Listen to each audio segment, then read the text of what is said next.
Hello friends, আজি আমি লৈ আহিছোঁ নতুন ভিডিঅ'ত কেইটামান অসমীয়াৰ জিকে প্ৰশ্নৰ উত্তৰ। তাক ভিডিঅ'টো আৰম্ভ কৰোঁ। প্ৰথম প্ৰশ্নটো হৈছে খেন ৰাজবংশ কোনে প্ৰতিষ্ঠা কৰিছিল? এই প্ৰশ্নটোৰ শুদ্ধ উত্তৰ হ'ল নীলধ্বজ। দ্বিতীয় প্ৰশ্নটো হ'ল নালন্দাত মোহৰ এৰি যোৱা কামৰূপৰ শাসকজনৰ নাম কি আছিল? এই প্ৰশ্নটোৰ শুদ্ধ উত্তৰ হ'ল option C Bhaskar Barman. Next প্ৰশ্নটো হ'ল চুতীয়া ৰাজ্যৰ প্ৰথম শাসক কোন আছিল? এই প্ৰশ্নটোৰ শুদ্ধ উত্তৰ হ'ব অপশ্যন বি বীৰপাল।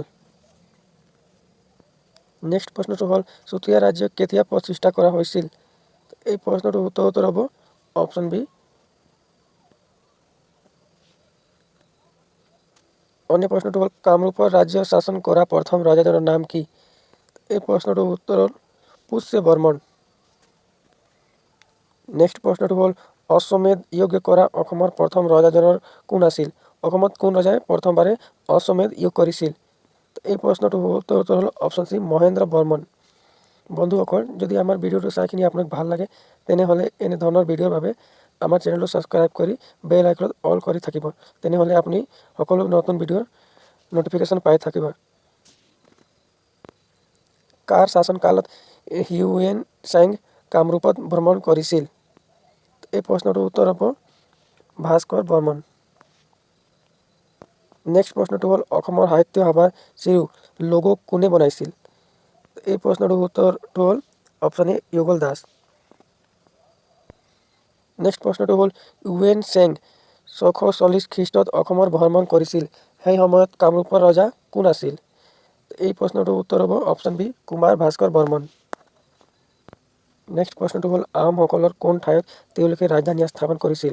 আহোমসকলে প্ৰথমবাৰে ৰংপুৰত ৰাজধানী বনাইছিল আৰু শেষলৈকে তেওঁলোকৰ ৰাজধানী আছিল যোৰহাট।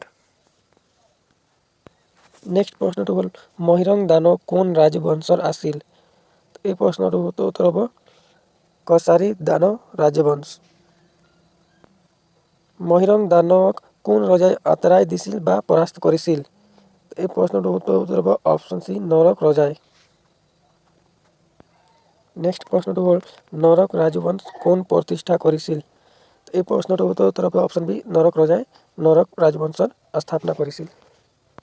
নেক্সট প্ৰশ্নটো হ'ল প্ৰাচীন অসমৰ কামৰূপ ৰাজ্য কিমানটো ৰাজবংশৰ দ্বাৰা শাসন কৰা হৈছিল? এই প্ৰশ্নটোৰ শুদ্ধ উত্তৰ হ'ব অপশ্যন এ 3টা ৰাজবংশ। বন্ধুসকল, যদি আমাৰ এই ভিডিঅ'টো ভাল লাগিলে তেনেহ'লে আমাৰ ভিডিঅ'টো লাইক কৰি ছাবস্ক্ৰাইব কৰি থবা। তেনেহ'লে আপোনাৰ নেক্সট ভিডিঅ'ৰ ন'টিফিকেশ্যন পাই যাবা।